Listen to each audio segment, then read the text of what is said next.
Today, we're going to dig into something pretty fascinating. What really drove the Apostle Paul?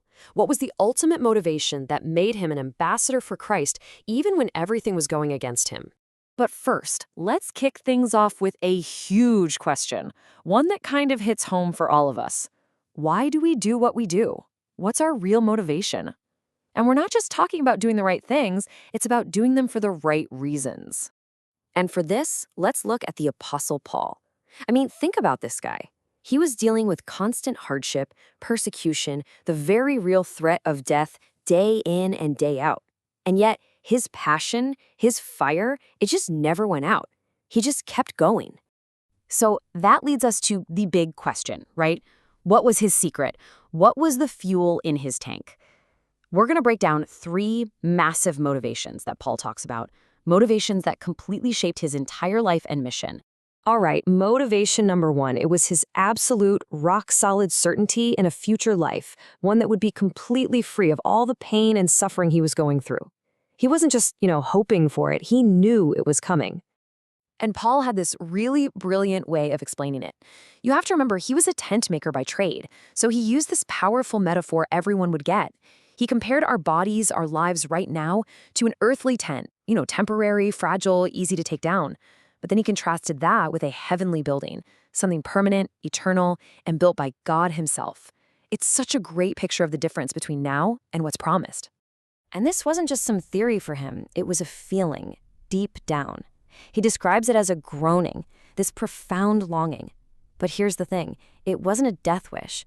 It was more like an intense desire for that promised upgrade, to finally trade in the temporary tent for the permanent home. So, this future hope wasn't just about escaping the bad stuff later. It totally transformed how he lived right now, in the present. And that's our second big motivation. See, for Paul, this future wasn't just wishful thinking. He was convinced that God provides something real, something tangible, a guarantee that makes the whole promise a certainty. He uses this really specific business term from his day, the Greek word arrabon.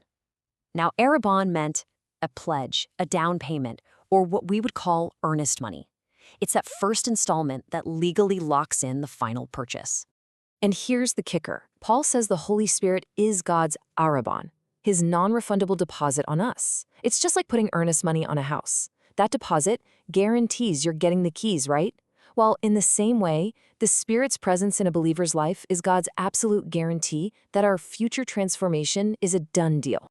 And that guarantee is exactly why Paul could say that famous line, "For we walk by faith, not by sight."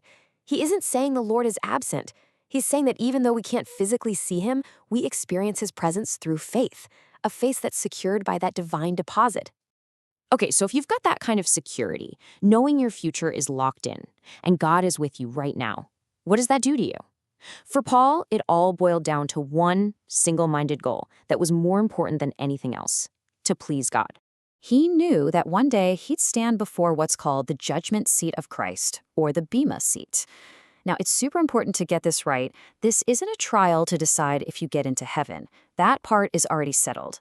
This is more like a performance review, an assessment of your life's work, focusing on rewards and character. And that desire to hear "well done" in that moment, that was a powerful everyday motivator for him. And this leads us right into the third and final motivation. This is where all that personal hope and that present perspective just overflows into a public mission for everyone else. The whole thing is built on this absolutely radical idea that when someone is in Christ, they aren't just a slightly better version of their old self. They become a new creation. The old stuff is gone. Everything is new. Jesus didn't just start a new religion. He made a whole new kind of existence possible. And this is why it is such a game changer. That internal change, that new heart, is the only real starting point for fixing the broken things between people. You can't just fix deep-seated issues like racism from the outside in. Paul's point is that they come from a place of sin, and the only real cure is a transformed heart. So how does this reconciliation actually happen? Well, Paul breaks it down into 3 steps. First, God makes the first move. He's the one who starts bridging the gap. Second, Christ is the mediator who actually makes it all possible. And then third, and this is huge, God hands the message over to us. He entrusts it to us. So if we're the ones carrying this incredible message, What does that make us? Paul's answer is the big finale to his whole argument. He says we have an ambassador's mandate. Now, just think for a second about what an ambassador really is. They're an official representative of a king or president. Every word they say, every move they make matters. Why? Because they're not there to share their own opinions. Their job is to deliver the official message of their home government, period. There's this great story, and it's a true one, about a guy who had helped fund a president's campaign, and as a reward, he wanted a government job. But, well, he wasn't exactly the most educated guy, and he made a bit of a slip-up when he made his request. Instead of asking to be the ambassador to Germany, he accidentally asked to be the embarrassment in Germany. And the president, without missing a beat, just replied, "You don't have to go to Germany. You're already my embarrassment here." And wow, that story just lands with a punch, doesn't it?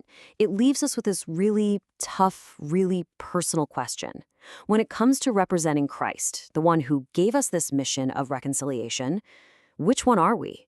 Are we faithfully delivering his message as his ambassadors, or are we an embarrassment?